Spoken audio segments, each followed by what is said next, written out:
আসছে রাজ চক্রবর্তী প্রোডাকশন হাউজের নতুন ধারাবাহিক স্টার জলসায় আপকামিং তেঁতুল পাতা ধারাবাহিকের পর আসছে 10 সিনেমা প্রোডাকশন হাউজের নতুন ধারাবাহিক।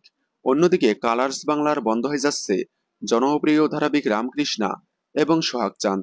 এই দুইটি ধারাবাহিক বন্ধ হয়ে আসছে নামকরা প্রোডাকশন হাউজের নতুন ধারাবাহিক। তার মধ্যে আসছে রাজ চক্রবর্তী প্রোডাকশন হাউজের নতুন ধারাবাহিক। শোনা যাচ্ছে ধারাবাহিকটি 3 মাসের গল্প হতে চলেছে, মানে 3 মাসেই বন্ধ হয়ে যাবে এই ধারাবাহিকটি।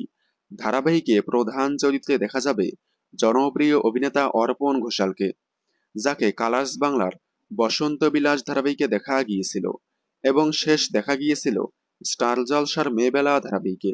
মেয়েবেলা ধারাবাহিকের পর আবারও কালার্স বাংলার নতুন ধারাবাহিকে ফিরতে চলেছে অভিনেতা অর্পণ ঘোষাল।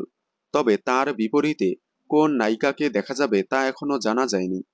খুব শীঘ্রই অর্পণ ঘোষাল অভিনীত 3 মাসের গল্প ধারাবাহিকের প্রোমো অন এয়ার হতে চলেছে কালার্স বাংলায়।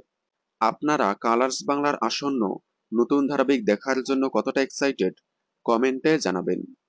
বিনোদন জগতের সকল আপডেট সবার আগে পেতে চ্যানেলটি সাবস্ক্রাইব করে পাশে থাকা বেল আইকনে ক্লিক করে রাখুন।